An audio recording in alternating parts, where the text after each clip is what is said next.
మెడకు ఉరితాడైన 4 లేబర్ కోడులు రద్దు చేయాలని, ఏ రంగంలో పనిచేసే కార్మికునికైనా కనీసం 26,000 చెల్లించాలని, కాంట్రాక్ట్ అవుట్సోర్సింగ్ ఉద్యోగులకు సమాన పనికి సమాన వేతనం అమలు చేసి రెగ్యులరైజేషన్ చేయాలని, anganwadi, ASHA, mid day meal యానిమేటర్లు వంటి స్కీమ్ వర్కర్ల అందరినీ 4వ తరగతి ఉద్యోగులుగా గుర్తించాలని, రైతుల పంటలు గిట్టుబాటు ధర చట్టం వేయాలని, ఉపాధి హామీ పథకాన్ని 200 రోజులకు పెంచి రోజు వేతనం 600 చెల్లించాలని కోరుతూ కేంద్ర కార్మిక సంఘాల ఆధ్వర్యంలో కాకినాడ కలెక్టర్ వద్ద ధర్నా నిర్వహించారు.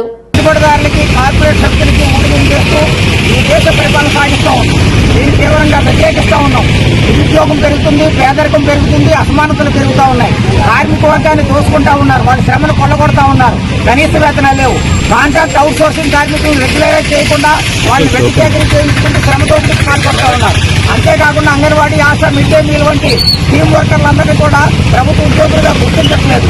ఈ రకంగా కంటే సేలివేసిన సంబంధంగా ప్రభుత్వాలే కార్మిక చట్టాలను ఉల్లంఘిస్తూ కార్మిక హక్కులను కాలరాస్తూ యజమానులకు తృప్తులుగా మారుతూ ఈ దేశ చట్టాలన్నీ కూడా మార్చేస్తా ఉన్నారు. అందులో భాగంగా 29 లేబర్ కోడ్ కార్మిక చట్టాలను రద్దు చేసి 4 లేబర్ కోడ్లు తీసుకొస్తున్నారు. ఈ లేబర్ కోడ్లు అమల్లోకి వస్తే కార్మికులు కనీస వేతనం అడిగి హక్కును కోల్పోతారు, సంఘం పెట్టుకుని హక్కును కోల్పోతారు, సమ్మె చేసే హక్కును కోల్పోతారు.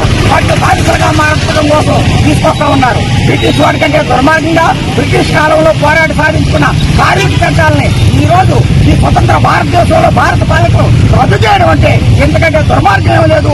మీరు బ్రిటిష్ వాడి కంటే దుర్మార్గం. మీకు వ్యతిరేకంగా మరో స్వతంత్ర పోరాటం రావాల్సి వస్తుంది.